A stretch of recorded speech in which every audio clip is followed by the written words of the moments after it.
Hello everyone. आपके अर्थशास्त्र में पहला चैप्टर अर्थशास्त्र विषय प्रवेश में अभी तक मैंने आपको अर्थशास्त्र का अर्थ, अर्थशास्त्र का भारतीय चिंतन और फिर पश्चिम में अर्थशास्त्र का उद्भव और विकास, जिसमें 4 अर्थशास्त्री हैं पश्चिम के, उनकी परिभाषाएं मैंने आपको बता दी थी। जिसमें आ जाते हैं professor Adam Smith, professor Marshall, professor Robbins, professor Samuels. इन चारों अर्थशास्त्रियों ने जो अर्थशास्त्र की परिभाषाएं दी थी उसके बारे में मैंने आपको जानकारी दे दी थी। उसके बाद आज का टॉपिक आपका आता है आर्थिक प्रवृत्ति और अनार्थिक प्रवृत्ति। आर्थिक प्रवृत्ति, जिसके अंतर्गत इस टॉपिक में आपके किताब में लिखा गया है कि मनुष्य जो है वो लगातार कार्यशील रहता है, वो पूरे दिन भर कुछ न कुछ कार्य करता रहता है। उदाहरण के तौर पे दिया हुआ है कि मंदिर में दर्शन करना, मित्रों को मिलना, दुकान में बैठना, राजनीतिक चर्चा करना, टीवी या फिल्म देखना, ये सारे कार्य वो करता रहता है। लेकिन अर्थशास्त्र में ये सभी बातों का अध्ययन नहीं किया जाता है। अर्थशास्त्र में केवल किन चीज़ों का अध्ययन किया जाता है? जो आर्थिक प्रवृत्तियाँ होती हैं, उन्हीं बातों का समावेश अर्थशास्त्र के अंतर्गत किया जाता है। तो ये आर्थिक प्रवृत्ति क्या है, इसे समझना पहले आवश्यक है। तो आर्थिक प्रवृत्ति का अर्थ दिया हुआ है कि आर्थिक प्रवृत्ति अर्थात व्यक्ति अपनी आवश्यकताओं को संतुष्ट करने के उद्देश्य से वस्तु और सेवा के विनिमय के लिए आय प्राप्त करने तथा खर्च करने की प्रवृत्ति करता है, जिसे आर्थिक प्रवृत्ति कहते हैं। यहाँ मैंने आपको ये अर्थ इसलिए आपको पढ़ के बताया कि मैंने आपको पहले भी बताया है कि जो अर्थ है, परिभाषा है, वो ऐसी की ऐसी ही आपको लिखनी है। इसमें अपने आप को शब्द इसमें प्लस नहीं करना है। जो किताब में दिया गया है उसी प्रकार की परिभाषा आपको लिखनी रहेगी। अभी 11th में आप इस प्रकार की आदत डालेंगे कि जो अर्थ है, परिभाषा है, जो पॉइंट हैं, मुद्दे हैं, वैसे के वैसे आप लिखकर याद करके लिखने की कोशिश करेंगे तो आपको 12th की बोर्ड के एग्ज़ाम में आसानी रहेगी। तो जिसमें आर्थिक प्रवृत्ति की परिभाषा के अंतर्गत जो भी व्यक्ति हैं वो अपनी आवश्यकताओं को संतुष्ट करने के लिए क्या करते हैं?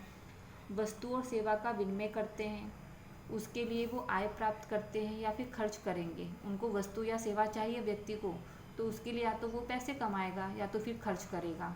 तो इस प्रकार की प्रवृत्ति आर्थिक प्रवृत्ति कही जाती है। यहाँ आर्थिक प्रवृत्ति में 3 बातों को ध्यान में रखना आवश्यक है: आय, खर्च और विनिमय। विनिमय का मतलब लेन देन। तो आय, खर्च और विनिमय अर्थात आर्थिक प्रवृत्ति। विनिमय के लिए आय प्राप्त करना या फिर खर्च करना, उसे आर्थिक प्रवृत्ति कहा जाता है। उसके बाद दूसरा पॉइंट आता है आपका अनार्थिक प्रवृत्ति।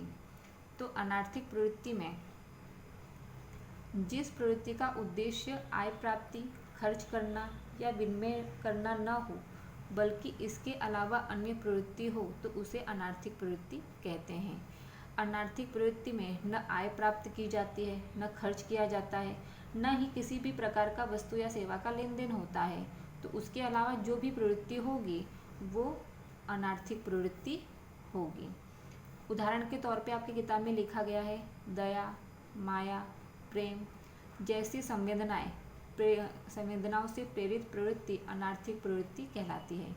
ये प्रवृत्तियाँ इस प्रकार की है कि इसमें किसी प्रकार की आय प्राप्त नहीं होती, किसी प्रकार का खर्च नहीं होता है, किसी प्रकार की वस्तु या सेवा का विनिमय नहीं होता है। तो ऐसी प्रवृत्तियाँ अनार्थिक प्रवृत्ति होती है।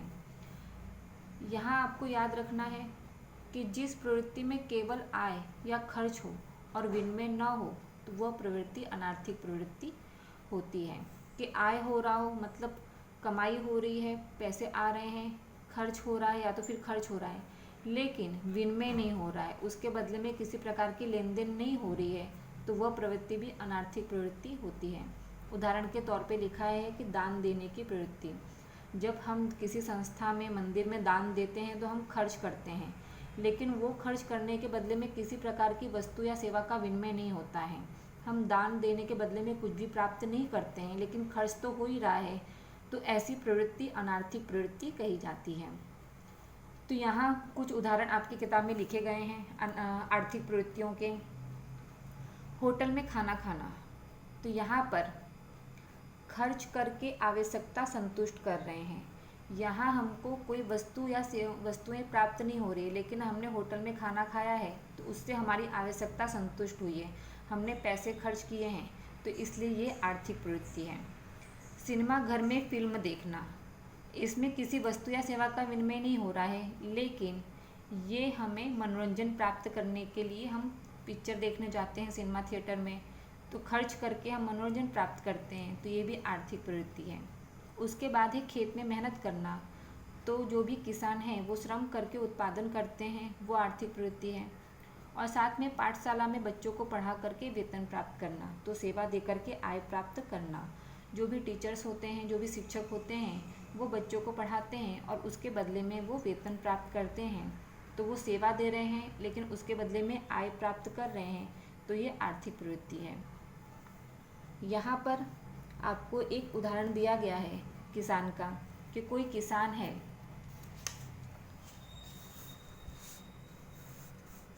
किसी किसान को मोटरसाइकिल की आवश्यकता है, तो वो मोटरसाइकिल प्राप्त करने के लिए उसे पैसों की आवश्यकता होगी, तो इसलिए किसान खेत में मेहनत करके श्रम के द्वारा अनाज पैदा करेगा और उसके बदले में अनाज बेच करके पैसा प्राप्त करता है और फिर मोटरसाइकिल खरीदता है, तो वो आर्थिक प्रवृत्ति कर रहा है, ऐसा कह सकते हैं।